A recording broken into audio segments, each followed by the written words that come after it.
చేయాలని ఒకే ఒక ఉద్దేశంతో నేను ఈ మీటింగ్ పెట్టుకోవడం జరిగింది.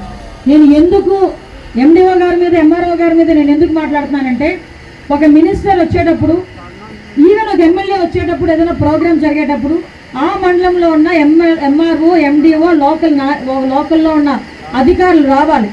ఎందుకు అంటే ఈరోజు ఎవరో కావడు, ఇప్పుడు ఒక అతను వచ్చాడు, నాకు అమ్మ నాకు ఈ భూమి సమస్య ఏదో ఉంది అన్నాడు. ఇమీడియట్గా నేను ఒక ఎంఆర్ఓ పేపర్ తీసుకెళ్ళి ఇవ్వాలి కదా.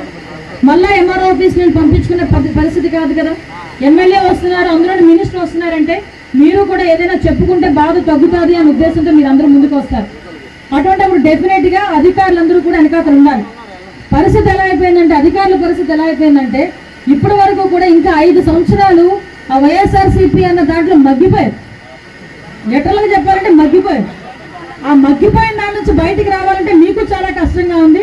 బయటికి రప్పించడం మాకు అసలు కష్టం కాదు, 5 నిమిషాల పని. కానీ ఎందుకు మేము ఊరుకుంటున్నాం? అందరూ ఉద్యోగస్తులే, ఈరోజు కాకపోతే తర్వాతైనా తెలుసుకుంటారు. ఒక హోమ్ మినిస్టర్ ప్రోగ్రామ్ సొంత నియోజకవర్గంలో ఉండేటప్పుడు ఒక ఎంఆర్ఓ అటెండ్ అవ్వలేదంటే దాని అర్థం ఏంటి?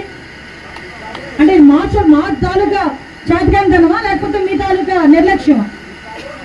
ఈ రోజు ఇప్పటికీ స్టేజ్ మీద చూస్తున్నా, ఒక ఎండిఓ లేరు, ఒక ఎంఆర్ఓ లేరు, లోకల్ సెక్రటరీ లేరు. ఏమైనా అంటే అక్కడెక్కడ కలెక్టరేట్ నుంచి కాల్స్ వస్తున్నాయంటే మూలకెళ్ళి కూర్చున్నానని చెప్పి ఎండిఓ సమాధానం చెప్తున్నాడు నాకు. నేను ఇంత పర్టికులర్గా అన్నానంటే, మా పరిస్థితి ఎలా ఉంది? నన్ను ఇప్పుడు తీసుకెళ్లారు రోడ్డు, కనీసం ఆ రోడ్డు మీదకి వచ్చేటప్పుడు మినిమం అక్కడ ఉన్న బురద విపరీతంగా ఉంది. ఆ బురద లేకుండా కనీసం ఏదో ఒకటి చెయ్యాలి అని మినిమం కామన్ సెన్స్ బ్లీచింగ్ వెళ్ళేశారు. అంటే ఇంతకుముందు బస్తాను బ్లీచింగ్ తప్పించి పంచాయతీలు ఏం లేవా? ఇది సిచ్యువేషన్స్. ఇలాంటి సిచ్యువేషన్స్ నుంచి ప్రజలకు తెలియాలనే ఉద్దేశం చెప్తానమ్మా. నేను మీ అందరికీ తెలియాలి. ఈరోజు ఇలాంటి సిచ్యువేషన్స్లో ఈరోజు గవర్నమెంట్, ఇంతకుముందు గవర్నమెంట్ ఉంది, ఈరోజు మేము వచ్చి ఇంకా 4 రోజులు కాకముందే సమస్యలు విపరీతంగా ఉన్నాయి. ఇంకా 4 రోజులు కాకముందే చంద్రబాబు నాయుడు గారు చెప్పినట్టుగా మీకు 4,000 రూపాయలు పెన్షన్ ఇవ్వడానికి ఈరోజు మేమందరూ కూడా మీ ముందుకు వచ్చాం, మీ ఇళ్ళకి వస్తున్నాం.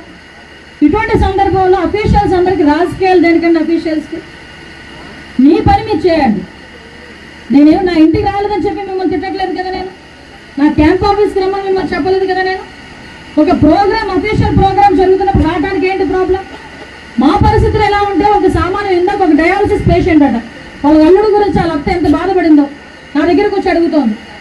అటువంటి సందర్భంలో మీరంటూ పక్కనుంటే వెంటనే వాళ్ళకి ఎండాస్ చేస్తే వాళ్ళకి ఏదో న్యాయం జరుగుతుంది కదా.